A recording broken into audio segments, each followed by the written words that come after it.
Muchísimas gracias, Yulisa. Muy buenas tardes a todos nuevamente.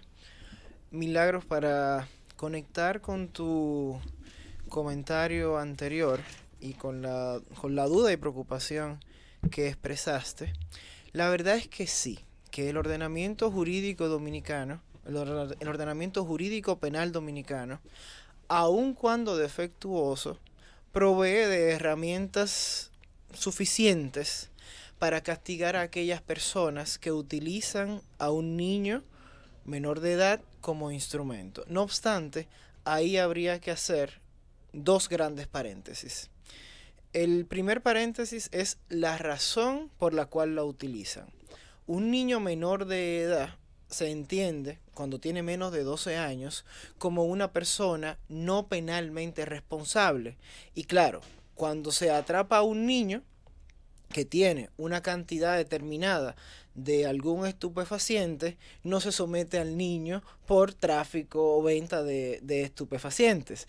Se tendría que someter a esa figura que se conoce como el autor mediato. Y ahí viene uno de los principales problemas estructurales del ordenamiento jurídico dominicano. Y es que la figura del autor mediato, es decir, aquella persona que se sirve de otra como instrumento para cometer un delito, entre nosotros no existe. Entonces, habría que hacer un ejercicio de inteligencia jurídica para imputarle a esa persona que le entregó la droga al niño, como en este caso, narcotraficante, por no entrar en los detalles de la cantidad. Esa es una primera falencia que tenemos. La segunda, es decir, existe, pero tampoco, pero tampoco dije que fuera fácil. También tenemos otra opción, que es la figura del inductor. Por poner un ejemplo, quien induce a una persona a cometer un delito es esa persona que provoca la impulsión delictiva, es decir, de dónde proviene el origen de la acción, aquel que instiga a que una persona cometa tal o cual crimen.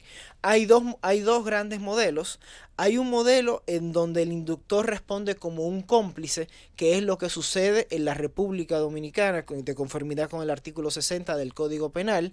Y hay otro modelo que a mí me parece muy interesante, aunque injusto, que respondería más a tu preocupación, que es el ejemplo francés, en donde el inductor responde inclusive con una pena más alta, una pena más severa que la del propio autor del crimen. Es decir, aquella, bueno, realmente en términos, como preocupación ciudadana, naturalmente, y preocupación social, te entiendo perfectamente como debe de ser. A mí el ejemplo francés me parece increíblemente exagerado, porque la inducción es una forma de participación, una forma, si se quiere, en términos llanos, de complicidad, que no, en términos jurídicos no lo es, pero es un segundo escalón en la escala de la teoría de la intervención. El escalón sería el siguiente. Sobre todo porque habría que ver si esa persona que fue inducida tenía intenciones de antes de que Es, es, es, antes de que lo indujeran. es un requisito de hecho, digo, no, precisamente por eso en Francia lo castigan más fuerte, porque la persona, independientemente de si tiene o no tiene, la causación psicológica es lo que hace el inductor. Es decir, tú que probablemente no te habías propuesto cometer ese delito, el inductor viene y te dice, sea pagándote, sea prometiéndote cualquier cosa, ve y hazlo. En la escala, técnicamente hablando, sería en un primer lugar los autores, en un segundo lugar los cooperadores necesarios y en un tercer lugar las formas de participación como la complicidad y la inducción. Esto naturalmente en términos técnicos. En Francia lo que han hecho es que estas personas que se encuentran en el tercer lugar y son inductores le colocan una pena inclusive mayor a la del autor, lo cual en términos ciudadanos por preocupación y eso yo lo puedo entender, pero en términos jurídicos técnicos es una cuestión descabellada por el mismo principio de proporcionalidad. Quería decir eso, no te interrumpí anteriormente, como te había comentado, para no Gracias. apoderarme del comentario. Y yo tengo solamente, en estos días yo me voy a dedicar a, claro, en lo que el tiempo y los temas lo permitan, a hacer algunas observaciones al discurso del presidente de la Suprema Corte de Justicia. Hay muchos puntos muy interesantes con los que yo estoy de acuerdo. Hay otros que no son tan interesantes y que me suscitan ciertas dudas de cómo se va a lograr, sobre todo porque entrarían en conflicto con la ley de carrera judicial, pero por hoy quiero atender un único punto y es el siguiente que también se los comunico a nuestros oyentes. Uno de los principales problemas que enfrenta el Poder Judicial de la República Dominicana, en especial la Suprema Corte de Justicia, es el tema de la mora judicial.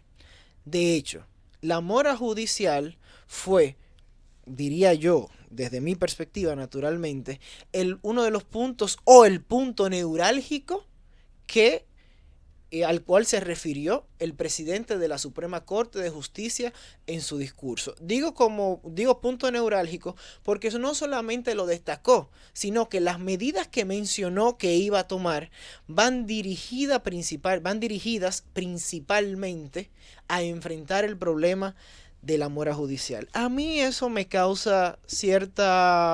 inquieta un poco por lo siguiente. Yo sé que una justicia tardía no es justicia. Pero también sé y también estoy consciente que una justicia carente de razonamiento jurídico de calidad tampoco es justicia. A nadie le sirve una sentencia rápida que no se encuentre jurídicamente fundada. Por eso ahí entramos en un dilema y es algo que tenemos nosotros también que preguntarnos y cuestionarnos para luego preguntar y cuestionar a nuestras autoridades. Y es lo siguiente: ¿qué preferimos? ¿Una sentencia rápida pero jurídicamente defectuosa o injusta? ¿O una sentencia tardía pero jurídicamente óptima? Es uno de los principales planteamientos que tenemos que hacerlo. Naturalmente, y esto yo lo sé y lo entiendo, una decisión jurídicamente correcta y temporalmente oportuna no son verdades irreconciliables. Se pueden hacer las dos cosas. La justicia puede ser temporalmente idónea, eficaz, y también tener un contenido jurídicamente razonable, jurídicamente de calidad. El gran problema, o lo que llama mi atención, es que el enfoque de las medidas que se están proponiendo van todas dirigidas hacia el tema del tiempo y no el tema de la calidad. Y ahí volvemos al dilema que acabo de mencionar, que preferimos una sentencia rápida pero jurídicamente defectuosa o una sentencia tardía pero jurídicamente óptima. Esto me preocupa mucho porque habría que ver naturalmente cada caso y qué prefiere cada quien. Vuelvo y repito o reconozco, ambas verdades, ambas partes del dilema no son verdades irreconciliables. Se pueden hacer las dos cosas, pero las medidas que se están tomando inclinan la balanza demasiado hacia solucionar el problema de la mora y no el problema de la calidad, que también es importante. Yo diría, desde una perspectiva muy individual, me preocupa más, me importa más la decisión de calidad, porque al final, por rápido que sea una decisión, si es injusta, es injusta. No la quisiera tan rápido. Muchos preferiríamos inclusive esperar a que se tome una decisión conforme a derecho, y cuando digo esperar, naturalmente, no es llegar a ese absurdo de que hay casos que inclusive destaca el discurso que tienen más de 20 años en la Suprema Corte de Justicia, lo cual es mucho. Insólito, porque si la condena es menor, entonces tú lo estás condenando a 20 años ya. Exactamente. Entonces, si la que le toca por ley, la que le corresponde por justicia es de 5 años y tú lo tienes 20 años ahí, dime. Entonces, ese es uno de los grandes inconvenientes. Es una preocupación que expreso. No tengo o no poseo naturalmente una verdad absoluta, ni una solución como muchos pretenden que sea la panacea, porque me parece que este tipo de problemas no lo tiene. Antes de ayer, yo había dicho que los jueces que componen actualmente la Suprema Corte de Justicia no son los culpables del estado actual de la Suprema Corte de Justicia. No obstante, sí son los responsables de resolver el problema por el cual atraviesa la Suprema Corte de Justicia, que es la mora judicial. Ya para cerrar mi comentario, Francis, yo solamente quería destacar lo siguiente, aunque en los días posteriores abordaré el mismo tema. un tema por día.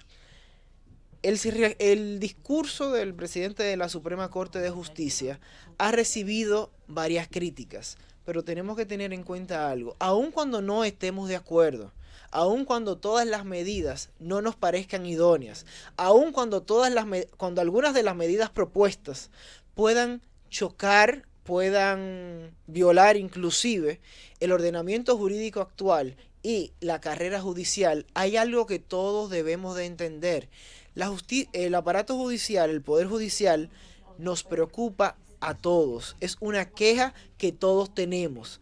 Si hoy por hoy tenemos un nuevo gerente, tenemos al menos que brindar la oportunidad de que ejecute su gerencia. Es decir, de ver cuáles son los resultados que puede brindar un nuevo plan en cuanto al funcionamiento del Poder Judicial.